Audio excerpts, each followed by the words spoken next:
Vamos con otro tema.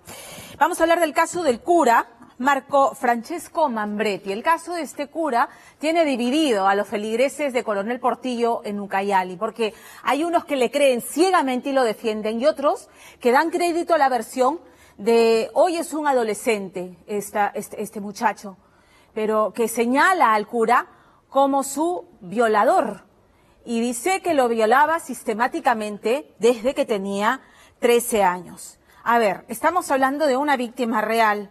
Además, estamos hablando de un chico con retardo mental que en examen médico legista ha corroborado la violación sexual.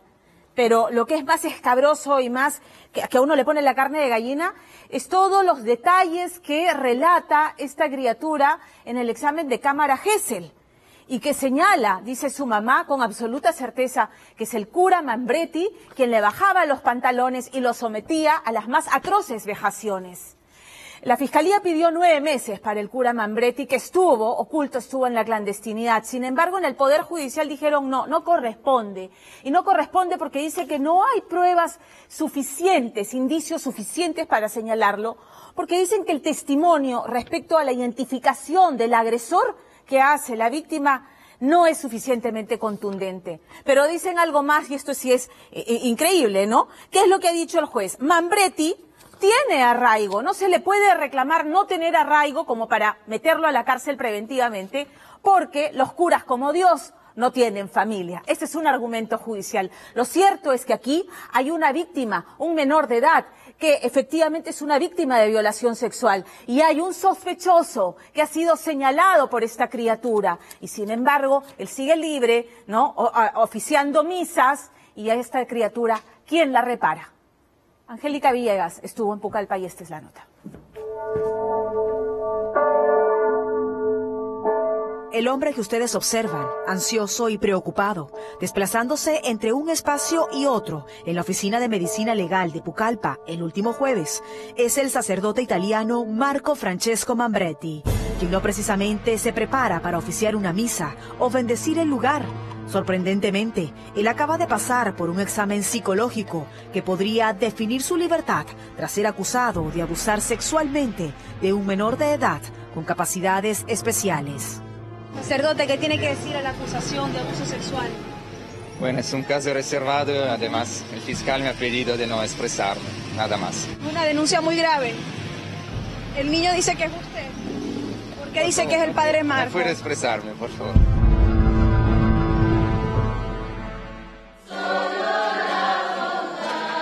Esta es una de las recientes eucaristías oficiadas por el sacerdote Marco Mambretti, quien a sus 45 años, proveniente de Milano, parecía haberse ganado el respeto y afecto de la feligresía en la parroquia Domingo Savio de Pucallpa, ya que desde el 2013 se había postulado para llegar a esta zona del país, buscando ayudar a los niños y comunidades humildes del lugar, como nos cuenta el cura Máximo, quien más allá de ser su gran amigo, nos indicaba que en esta foto que registra el primer encuentro de Marco con el Papa Francisco, la máxima autoridad del Vaticano lo percibió como un auténtico sacerdote lleno de nobleza. Lo que rescato de él que es muy sencillo, muy bueno.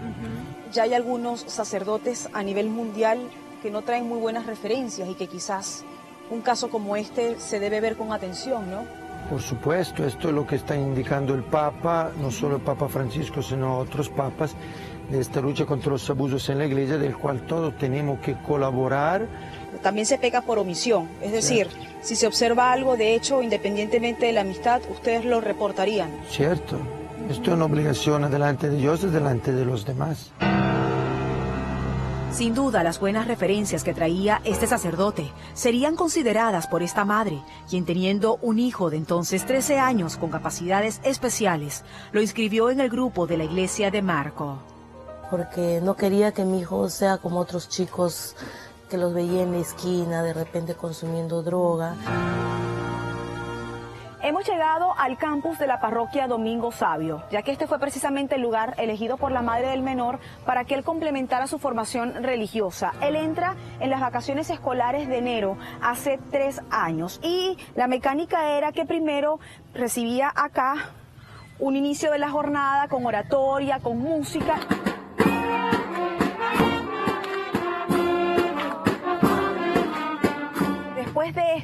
se dirigía en un grupo de más de 15 jóvenes contemporáneos con él hasta la iglesia, lugar donde ellos eran esperados por el padre Marco.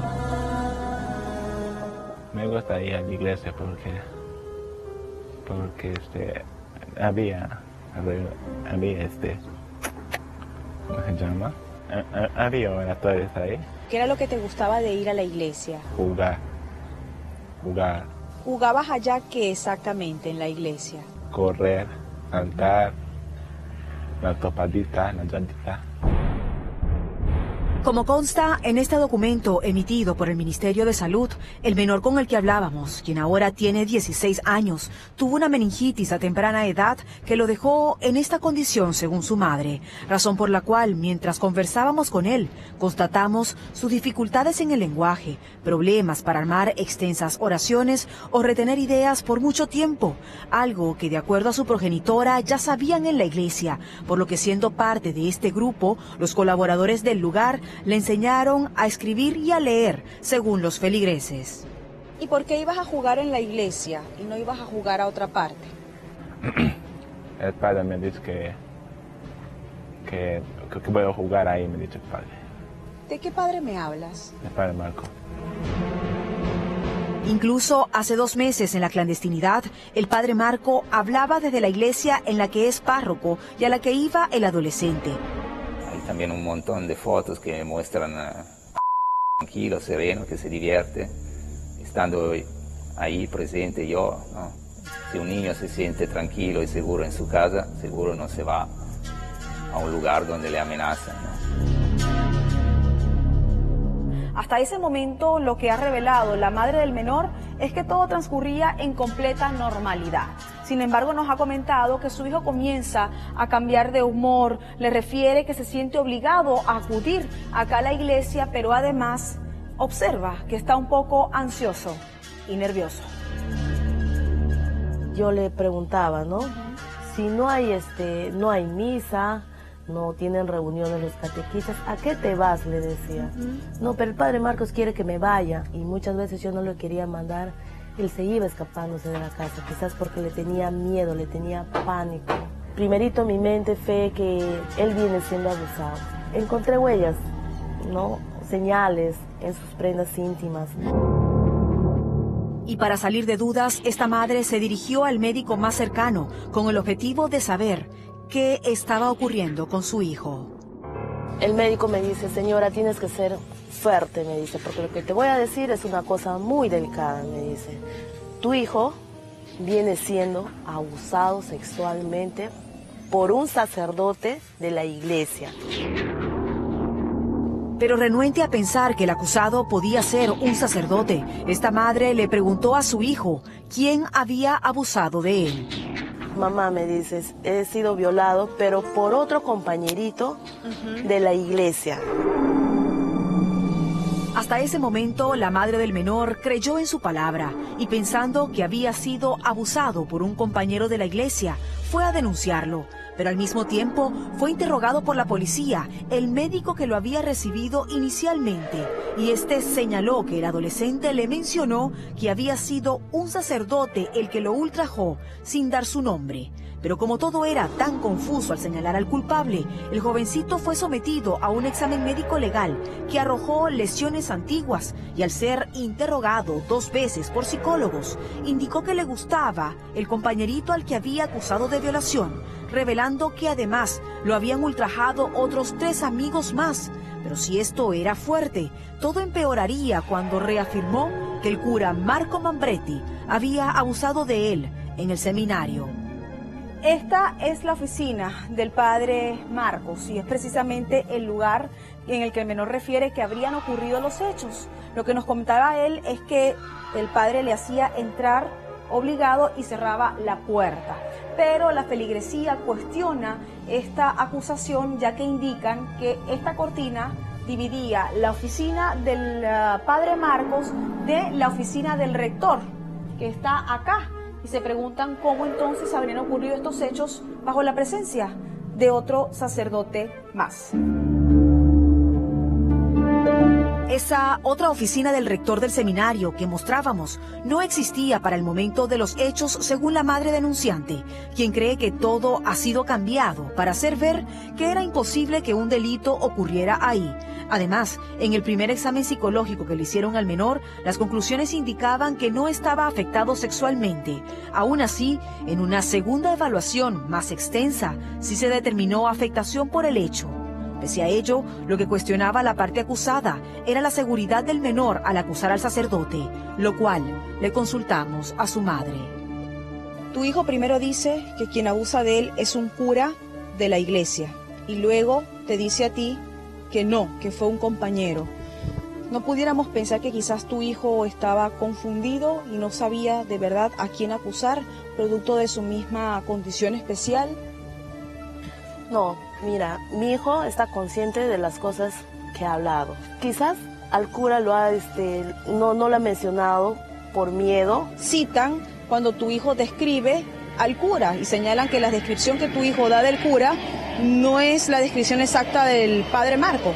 Pero dio las características, lo único que se ha equivocado son el color de ojo y la nariz. La madre del adolescente además nos pidió defenderse de las dudas que la parte acusada tiene sobre el resultado del examen médico legal y posibles antecedentes de ello. De lo que aquí no debe caber duda, porque tenemos un examen médico legal, es que tu hijo fue víctima de abuso sexual porque tiene lesiones contra natura antiguas. Pero la parte acusada ha referido que cuando tu hijo tenía 7 años, tú hiciste una denuncia por abuso sexual a otra persona. Entonces como que están relacionando eso con el resultado del examen médico legista. Por abuso sexual no, por intento de violación. Cuando hay un niño que ha sido víctima de abuso sexual, se evalúa todo el entorno. En los documentos que tú nos hiciste llegar está que tú denunciaste al padrastro del niño por violencia doméstica contigo. ¿No pudiéramos pensar que esto lo hace también violento con el niño y que pudiera haberse dado allí una situación de riesgo en el mismo entorno familiar? Señorita, es algo imposible. Mira, todo se puede pensar en este mundo, ¿no? De todo puede pasar. Pero en este caso yo le vengo anticipando a mi hijo de desde hace tiempo de lo que puede pasar dentro de mi hogar, ¿ya? Y él lo viene criando a mi hijo desde la edad de los 5 años. Ante esto, el acusado y su otro amigo sacerdote han emitido, a juicio de la madre de la víctima, fuertes palabras y análisis que desdicen mucho de su ética como sacerdotes, en especial al hablar del prójimo y levantar falsos testimonios sin pruebas contundentes. ¿Va a querer una señora hacer una acusación tan delicada sobre su hijo? Cierto. ¿Y salir llorando por solo salir a televisión? Pero hay muchas lágrimas de cocodrilos también. Pero es un caso delicado porque el examen médico dice que el niño sí tiene lesiones. En el informe está también que el niño es afeminado, puede haber tenido relaciones, como ya no es niño sino es adolescente. Pero tiene condiciones especiales, según su madre no tendría la capacidad para hacer. Pero si la mamá lo descuida, lo deja solo en la calle, el niño tiene tendencia homosexual, hubiera podido tener relaciones con... Pero tiene una capacidad especial, eso no lo hace igual a otra persona que a su edad pueda decidir tener intimidad consentida. Tiene un retardo mental leve. Ver esta posición de quien se identifica como servidor del pueblo ha indignado profundamente a la madre de la víctima, quien aclara que jamás podría manipular el testimonio de su hijo. Él no retiene lo que uno se le dice. Si él habla lo que él ha vivido, lo que a él le ha pasado, ha contado. Yo no lo puedo manipular porque los niños así no se pueden manipular, señorita. No retienen las cosas que uno se los dice. Ellos son bien sinceros. Mientras esto sigue su curso, inicialmente al sacerdote Marco Mambretti le dictaron 9 meses de prisión preventiva y esto produjo el rechazo de su feligresía, quienes salieron a defenderlo. Pero extrañamente, hace un mes, el juzgado superior de Ucayali consideró que no habían suficientes elementos para pedir prisión, basándose resumidamente en la secuencia que lleva el niño de los hechos y un primer examen psicológico que no mostró afectación sexual en él. Aún así, el último miércoles, el sacerdote acusado fue entrevistado por psicólogos del Ministerio Público, mostrándose preocupado y ansioso tras salir de su entrevista. ¿Qué tiene que decir a la acusación de abuso sexual? Bueno, es un caso reservado y además el fiscal me ha pedido de no expresarme, nada más. Una denuncia muy grave. El niño dice que es usted. ¿Por qué dice que es el padre Marcos? No puedo expresarme, por favor. ¿Pero por qué dice que es el padre Marcos? También dicen que usted pasó tiempo sin ser visto. Se le veía nervioso en medicina legal, ¿no? Estaba nervioso.